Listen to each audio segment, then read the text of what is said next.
মোৰ আন এটা ভিডিঅ'লৈ স্বাগতম। আজি মই আছোঁ কুমাৰপাৰাত। আপুনি চাই লওক, এইখন কুমাৰপাৰা।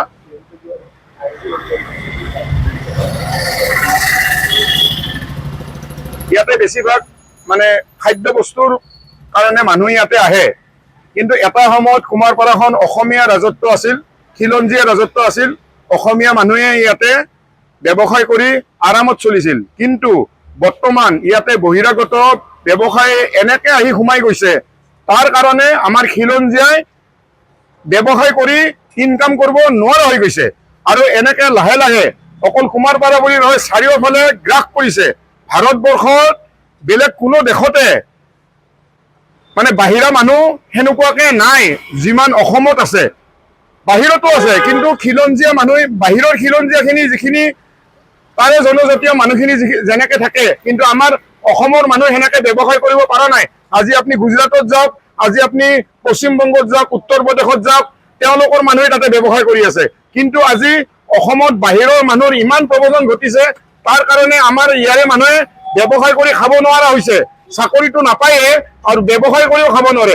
আৰু যি দুই এটা জেগাত মানুহে চলি আছে কাম কৰি, তাকো GMCয়ে উচ্ছেদ কৰি দিয়ে। মই আপোনালোকক এটা কথা কৈছো যে আজি যদি ধৰক ৰাস্তাতে দুই এখন দোকান দি কোনোবাই চলি আছে, তাৰ কাৰণে তেওঁলোকে চাকৰি নিবিচাৰিব, নিবনুৱা সংখ্যা মানে হ্ৰাস পাব।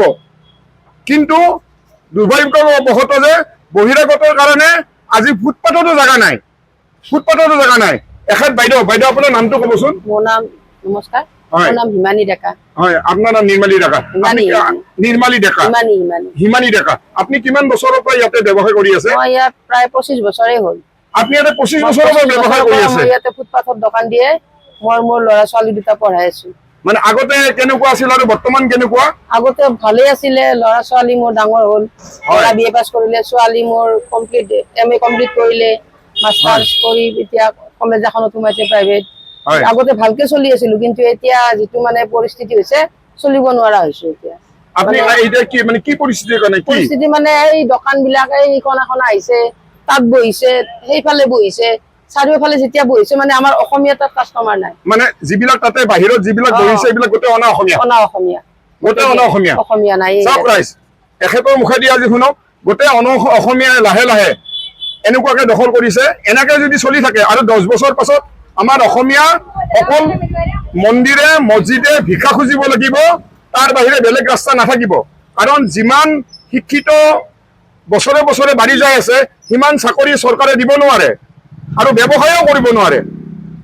চাকৰিও নাপায়, ব্যৱসায়ও যদি কৰিব নোৱাৰে, তেনেহ'লে কি কৰিব? ভিক্ষা খুজিব লাগিব মন্দিৰে মছজিদে, তাৰ বাহিৰেতো একো উপায় নাই। এতিয়া আপোনাক ধন্যবাদ। আপুনি মানে আপোনাৰ ল'ৰা ছোৱালীৰ বিষয়ে অলপ কওকচোন। মোৰ ল'ৰা ডিগ্ৰী পাছ কৰিছে, কৰি পেলাই এতিয়া বাজাজ ফাইনেন্সত কাম কৰি আছে। আৰু ছোৱালীও ইয়াতে পঢ়িছে, প্ৰি প্ৰাইমাৰীৰ পৰা কালিৰামত পঢ়িছে, তাৰপিছত প্ৰাগজ্যোতিষ কলেজত, বি বৰুৱা কলেজত এনেকে পঢ়ি পঢ়ি আমি কমপ্লিট কৰিলে তাই গুৱাহাটী ইউনিভাৰ্চিটিৰ পৰা। এনেকে মই এই ঠেলাত ৰুটি চব্জি দোকান দিয়ে মই তাক পঢ়াইছিলো। মানে আপুনি ইয়াতে ঠেলাত আপুনি ৰুটি চব্জি দোকান দিওঁ, আৰু আবেলি হলে মই ম'মৰ দোকান দিওঁ।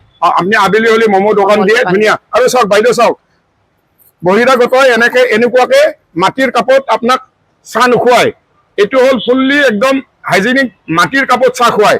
আৰু বহিৰাগত বিলাকে দেখা পায় এইটো কাপত খুৱায়। ইয়াতে আপোনালোকে জানেনে পেট্ৰলিয়াম থাকে, চাহ দিয়াৰ লগে লগে ইয়াতে যিটো পেট্ৰলিয়াম যিটো ৱাৰ্কশ্বপত থাকে, সেইটো গলি কিনে চাহৰ লগত মিক্স হৈ যায়, যিটো কেঞ্চাৰৰ কাৰণে বেয়া। কিন্তু বাইদেৱে পইচা খৰচ কৰি মাটিৰ কাপত মানুহক চাহ পৰিৱেশন কৰি আছে। ধন্যবাদ বাইদেউ, আপুনি যিটো মানুহক সুস্বাস্থ্য খুৱাই আছে, তাৰ কাৰণে আপোনাক একদম ধন্যবাদ দিছো। আপুনি আগবাঢ়ক, আপুনি ইয়াৰ বিষয়ে মাত মাতক, আৰু পাৰে যদি আপোনাৰ মানুহ মাতি এই বহিৰাগত বিলাকক উঠাই আমাৰ জেগাবিলাক, আমাৰ ব্যৱসায়ৰ জেগাবিলাক আমাৰ নিজৰ দখল কৰক। তোমাৰ নাম কি আছিল? জয়চন্দ্ৰ মন্ডল। জয়চন্দ্ৰ মন্ডল। তুমি বিহাৰী না বঙালী? বিহাৰী। তুমি বিহাৰী? আচ্ছা, তুমি যে ইয়াতে ফুটপাথত দোকান দিছা, কাৰ পারমিশনত দোকান দিছা?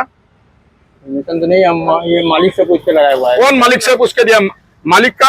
मालिকৰ ভিতৰত, বাহিৰত মালিকৰ দোকান দিয়াৰ অধিকাৰ নাই। তোমাক কোনে, তুমি GMC টেক্স দিয়া? অসমীয়াত কথা কোৱা। নাই দিয়া। নিহি দিয়া, অসমীয়াত কোৱা। অসমত থাকিলে অসমীয়া ক'ব লাগিব। অসমত থাকিলে অসমীয়া ক'ব লাগিব, নাই দিয়ক। নহলে বিহাৰত গুচি যোৱা। নাই দিব লাগিব, হা নাই দিব লাগিব। ভালকে অসমীয়া কোৱা। ভালকে নানি আটা ভালকে অসমীয়া নাজানা আৰু অসমত আহি কেনে লুটিব আহিছা। ভালকে অসমীয়া নাজানা, অসমত আহি লুটিব আহিছা। আহক ৰাইজ কৈছো, এই জেগাখিনি দখল কৰক, আমাক খিলঞ্জীয়ে আহি কিনে, খিলঞ্জীয়ে দখল কৰক। এইবিলাক মানুহ আহি কিনে এওঁলোকে টকা ইনকাম কৰি বাহিৰত পঠিয়ায়। এওঁলোকৰ যদি কালি এওঁৰ ল'ৰাৰ বিয়া হয়, বিয়াখনো এটা নাপাতে, যাই বিহাৰত পাতিব, যাই বিহাৰত পাতিব। আহক, মই কৈছো অসমীয়া খিলঞ্জীয়া ডেকা ল'ৰা ছোৱালীসকল এনেকুৱাকে ফুটপাথৰ জেগাবিলাক দখল কৰি চাকৰি নিবিচাৰি ব্যৱসায় আৰম্ভ কৰা। তুমি উঠাই দিবা দোকানৰ পৰা, ঠিক ঠিকে আছে? আৰু অসমত থাকিলে অসমীয়া ক'ব লাগিব। পাৰবা অসমীয়া ক'ব? অসমীয়া শিকবা। তোমাৰ বিহাৰত যাই মই যদি অসমীয়াত কথা কওঁ, কোনোবা বুজি পাব নেকি? তোমাৰ বিহাৰত যদি মই যাওঁ, তোমাৰ বিহাৰত যদি মই যাওঁ, অসমীয়াত কথা ক'লে মোক তাতে মাৰিব। নাই নাই, মাৰিব। ট্ৰেইনত আহিলে ট্ৰেইনত অত্যাচাৰ কৰে অসমীয়া মানুহক ৰাস্তাত। তুমি যেনেকে ইয়াতে বিহাৰীত কথা কৈ কিনে দবদবাই ইয়াতে ব্যৱসায় কৰি আছা, আৰু তোমাৰ জাগাত যদি যাই মই বেপাৰ কৰি অসমীয়াত কথা কওঁ, 2 চৰ মাৰিব মোক বিহাৰত। বুজি পাইছা? থাকাই ইয়াতে, থাকাই ইয়াতে, থাকাই ইয়াতে। কিন্তু আমাৰ জাগা, আমাৰ মানুহে বেপাৰ কৰিব। আমাৰ জাগা, আহক এই জাগাখিনি দখল কৰক, কুমাৰপাৰা ইয়াতে। বাস।